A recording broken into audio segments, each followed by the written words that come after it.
अस्सलाम वालेकुम व्यूअर्स। आज का जो हमारा टॉपिक है वो ये जो हमने जनरल और फाइनेंशियल फार्मूलाज की एक कैटेगरी बनाई हुई है। इसके लास्ट 3 फंक्शंस हैं काउंट, काउंट ए और काउंट ब्लैंक, और ये भी इंतहाई आसान है।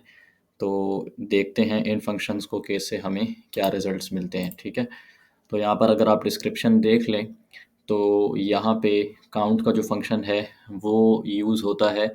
हम किसी भी गिवन सेल रेंज में अगर उन कॉलम्स को काउंट करना चाहें कि जिसमें हमारे पास नंबर्स हों। ठीक है, तो अच्छा एक बात यहाँ पे ये ज़हन में आप रखें कि अमूमन जब हम फार्मूला के अंदर सेल रेंज सेलेक्ट करते हैं तो नॉर्मली हम कॉलम की शक्ल में उसको सेलेक्ट करते आ रहे हैं अभी तक। ठीक है, तो ये ज़रूरी नहीं है, अगर आपके पास डेटा जो है वो रो की शक्ल में हो तो हम सेल रेंज रो की शक्ल में भी सेलेक्ट कर सकते हैं। ठीक है, यही जो है वो रो की शक्ल में भी हम करके देखेंगे।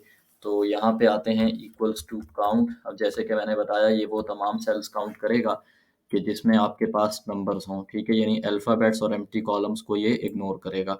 तो यहाँ पे मैंने रेंज जो है वो रो की शक्ल में ले ली है। ठीक है, और यहाँ पे आकर जो है मैंने ब्रैकेट क्लोज किया, इंटर प्रेस किया, तो यहाँ पे आप देख सकते हैं कि हमारे पास सिर्फ एक कॉलम ऐसा है कि जिसमें हमारे पास नंबर है। ठीक है, हो सकता है आपके जहन में ये सवाल हो कि यहाँ पर भी तो हमारे पास नंबर है, लेकिन एक्सेल जो है इसको एज अ नंबर इंटरप्रेट नहीं करता, बल्कि इसको स्ट्रिंग यानी अल्फ़ाबेटिकल स्ट्रिंग आप इसको कह लें, ये स्ट्रिंग इसको कैलकुलेट करता है। ठीक है, तो इसको नंबर नहीं कैलकुलेट किया जा सकता। उसकी वजह ये है कि नंबर का जो सेल है या कॉलम है वो होता है कि जिसके ऊपर फर्दर कैलकुलेशन अप्लाई की जा सकती है। फॉर एग्जांपल यहाँ पर मैं लिखता हूँ इक्वल्स टू 2+। ठीक है, 2+ के बाद मैंने इस सेल को सेलेक्ट किया और इंटर प्रेस किया तो इसके ऊपर कैलकुलेशन इसने परफॉर्म कर ली, यानी 2+4 6 कर दिया।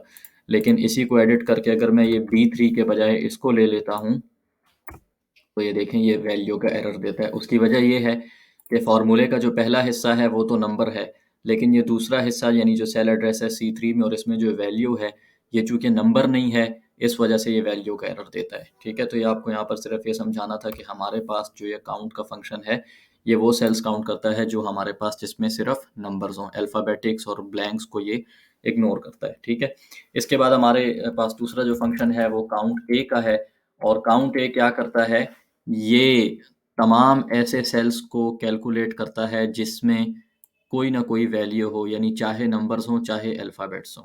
ठीक है, तो यहाँ पे मैंने इसको जो है इनपुट प्रेस किया तो यहाँ पे आप देखें हमारे पास ये कितने कॉलम्स हैं, 1 2 3 4 5 6 7।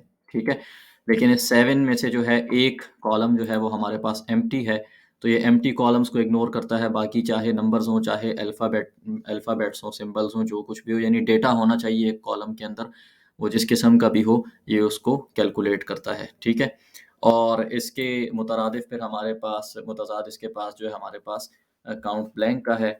तो इक्वल्स टू काउंट ब्लैंक ये क्या करता है, ये सिर्फ और सिर्फ एक रेंज में जो है वो ब्लैंक कॉलम्स को काउंट करता है। अब जैसे यहाँ पे देखें हमारे पास है वही, हमारे पास कॉलम 7 ही है, लेकिन इसमें सेल एक ही ब्लैंक है, तो इसका रिजल्ट जो है वो 1 आना चाहिए। ठीक है, अच्छा जैसे कि मैंने आपको बताया था कि हम इसको यहाँ पर कॉलम की फॉर्म में अमूमन लेते रहते हैं मिसाल के तौर पे। तो यहाँ पे अगर मैं इसको इस तरीके से कर लूँ इक्वल्स टू काउंट ब्लैंक, और रेंज मैंने वैसे रो की शक्ल में दी है, हम इसको कॉलम की शक्ल में भी दे सकते हैं, जैसे यहाँ पे मैंने कॉलम की शक्ल में दे दी। तो यहाँ पर भी हमारे पास जो रिज़ल्ट है वो 1 आया। उसकी वजह यह है कि हमारी इस रेंज में सिर्फ एक ऐसा सेल है कि जो ब्लैंक है। ठीक है व्यूअर्स, तो इस वीडियो में इतना ही। इंशाल्लाह अगली वीडियो से हम अपने थोड़े से कॉम्प्लिकेटेड फार्मूलाज की तरफ जाएंगे। और कॉम्प्लिकेटेड फार्मूला से आपने घबराना इसलिए नहीं है क्योंकि असल में जो ज़्यादातर फार्मूलाज यूज़ होते हैं ना एडमिनिस्ट्रेशन में, या जो अकाउंटेंट के यूजेज के जो फार्मूलाज हैं अमूमन, ठीक है, या डाटा एनालिसिस के लिए जो फार्मूलाज यूज़ किए जाते हैं, तो वो अमूमन वही लॉजिकल फार्मूलाज यूज़ होते हैं, और इन कंजंक्शन विद इस ये जो हमने बेसिक फार्मूलाज पढ़े हैं इनके साथ कम्बिनेशन में यूज़ होते हैं हर जगह। ठीक है, तो इस वजह से इंशाल्लाह वो भी जब हम फार्मूलाज की तरफ आएंगे तो हम कोशिश करेंगे कि हम कम से कम यानी एक या दो फार्मूलाज के ऊपर हम बात करें, ज़्यादा की तरफ हम ना जाएं, ताकि आप लोगों को आसानी से एक एक चीज़ समझ आ जाए। ठीक है, थैंक यू जी।